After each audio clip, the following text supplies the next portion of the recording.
Welcome to F1 with DRS. I'm Dan Shepard. I'm joined by Matt, Jethro, and Charlie.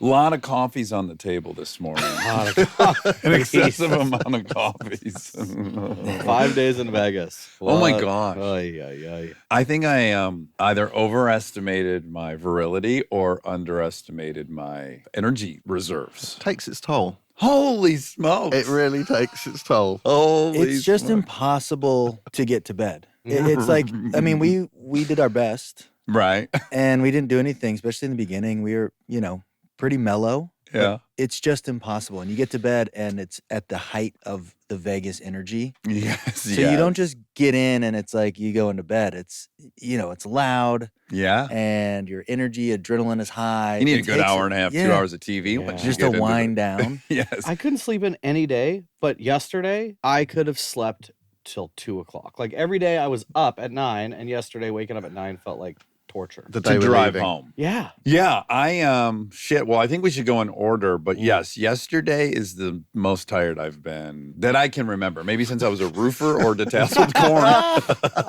Like I was hurting. I was hurting so bad that I was like, is Kristen gonna drug test me? I mean, it went that. It went that hard. Where I was like, what could explain this total collapse of energy levels? And I slept till 10 effortlessly. I cannot go past 8. I was up coaching little kids at 8 o'clock in the morning. That's impressive. Now, look, we'll get into the potential grievances afoot, but were you mildly happy you had slept some when you were at that baseball game? Or were you like, no, I wish I was on 0 hours of sleep? You might have died. It's that thing, like you pull an all-nighter, it doesn't catch up with you for a bit. Yeah. So I went to bed on Saturday night after the race. Mm-hmm. Felt good to be in bed. You stayed up and watched it. I did. Okay. I did half and fell asleep watching it. Oh, you did? Yeah, I couldn't. I was like, Ooh. oh, I'm missing a lap. I got to pause it. I watched it. Because I got some sleep, I was tired. Right. And I think I would have made it through fine. Pulling an all-nighter, I would have regretted it about noon then. But, you're not tired in the moment. It catches up with you a little later. But yeah, you're right. When we got in, I was fine-ish. Okay, so let's start at the beginning. We left on Wednesday. We did. And we all drove out together. I flew out.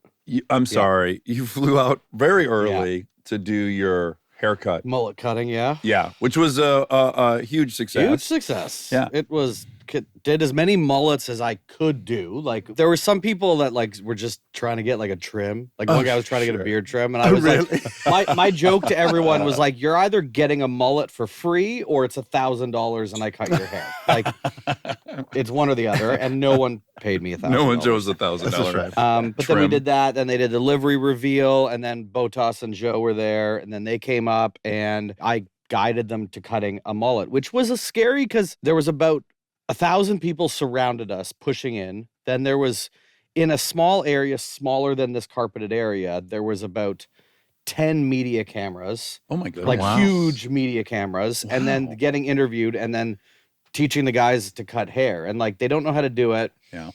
Shaking. Like I could see their hands shaking. And I was like, this is not going to be good. Like I'm holding the guy's ear down to make sure that there's an ear taken off. They didn't get after any little kids' hair, did they? Because you cut some children. Yeah, and this little boy looked like young Botas. That picture that was going around is very cute. He was so pumped. I could hit him and his dad.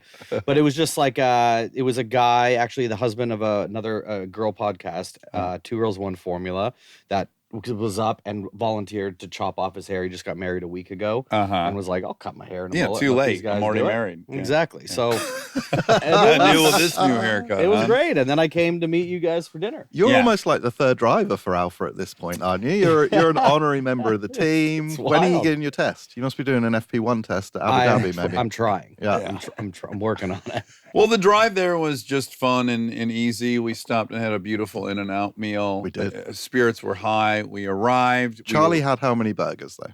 We need to talk about how many patties in In-N-Out did you go for? Was it 10? Well, it was 10 patties. But I go with the Flying Dutchman, which is meat, cheese, meat, cheese. Isn't it and onions some on there grilled, too? grilled onions on A top. little bit of Yeah. onion. It's unbelievable. Yeah. It's for veggies. It's Yeah. a I tray had to get of my meat. veggies in. Yeah. It's Well, an it's the whole, entire, it's the whole an tray. entire tray of meat. Yeah, it's impressive to watch. But one of many times I was bested this weekend because I did a measly 4 patties. You did. With 2 Yeah, you doubles. were- Yeah. you- yeah. So I was bested there. So we get to Vegas. We're delighted. We're delighted. The Paris, what a beautiful place. The was great. accommodations are lovely. And we're panicked. I'm panicked. I'll speak for myself that, well, this huge weekend we've all been hearing about, it's going to be impossible to get a dinner reservation. So Well, even just pulling in, we were already delighted because pulling off the strip, there was nothing. We Yeah. drove straight down the track, pulled into the valet, and that was it. Nothing. Yeah. Less Yeah. good for F1, Yeah. but great for us. Yeah, on the we ground. thought, oh, we must have hit a lull. Yeah. This is incredible. And it was kind of rush hour, 4:30 or something. Yeah. It was easy. The traffic wasn't as bad the whole weekend as it was No. anticipated. Not at all. And I thought, okay, I'm going to exploit this really loose friendship I have with Jose Andres, having interviewed him and eaten dinner with him once. I'm like, I'm going to cash in a favor. And I asked him, if it's not too much, you think if you could get us a reservation? So we went. It was fucking delicious. It was gorgeous. Oh, I think that was your favorite meal, yeah? The tapas? Yeah, I think so. Yeah. I love tapas anyway. It was so good. The food was great. It was outrageous. Rob, what was the name of that restaurant? Yeah, so Jaleo by Jose Andres. is it Chile or absolutely- Yaleo? Maybe Yaleo, Yale- maybe. Yaleo. There's a J at the beginning. Yeah. and I'm it's just in on- Vegas. Saw. Let's just say Yeah, Jaleo. Jaleo, Yeah. yeah. Gelato. Let's not go too. Gelato. Let's not go too fancy.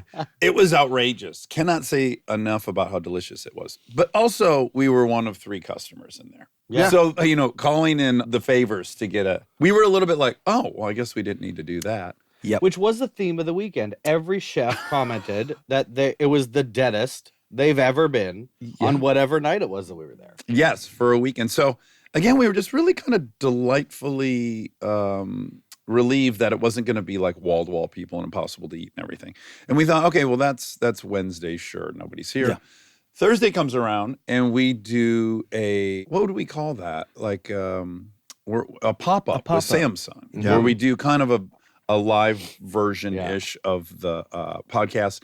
And I think we had some fear. I had some fear levels about the venue and how egg on the face it would be, and it was delightful. Yeah. It was fantastic. It truly So- was delightful It was because real life F winners found us. Yeah. There was probably like 30 folks that like knew the show and liked it. And We- new Formula One, too. yes, which was most nice. importantly, new Formula Yeah. One. And it wasn't just a walk by situation. Like they went there for that. It was in a Resort World mall. Yes, It Far wasn't. away. hence the fear. A Yep, mall, yes, a yep. kiosk. Let's call it what it was—a kiosk. And there was a good amount of people. Yeah. And it was fun. It was Like- so calm there as well. It was like an oasis, the resort world. Oh, wasn't It it? was. It was a incredible. respite. A respite from the storm. Really, Really really well, bustling. super civil. Yeah, I can't say enough about that place. We were like, we should check in here. This is great. Oh, so nice. We also got Taylor Swift bracelets made for us, which is really look at fun. We these did. things. Yeah, and I love them. I took mine off because I woke up in the middle of the night and my hand was numb, and I was like, I think I've That lost happens all night. circulation. I took mine off. I was a little night. Put taut. them back on.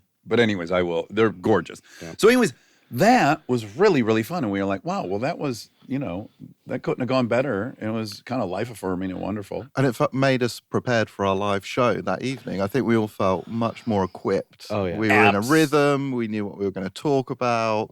We felt like there was people who knew what we were all about and what the show was all about and were F1 fans. So we were High hopes. We were bullish. on a rhythm. Yes, we were on a rhythm.